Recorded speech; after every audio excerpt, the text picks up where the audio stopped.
This is your affidavit of investigation dated February 10, right? February 10, 2025. Correct? So, wait. So, objection, Your Honor. The defense said that this is your affidavit, dated February 10, without showing any document to I'm the asking, witness. sir, How could the witness answer to a question that is not accompanied with a document? That should be the basis for the question. And, the and answer, this Your is Honors. your affidavit. I will reform, Your Honor. Kindly reform, counsel. Thank you, Your Honor. This is your affidavit dated February 10, 2024, correct? Please check.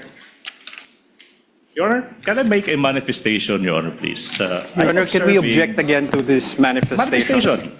I will not even object. I'm being generous. Your Honor, Counsel, let's wait for the witness to review it. It's a voluminous document. And the signature is on the last page.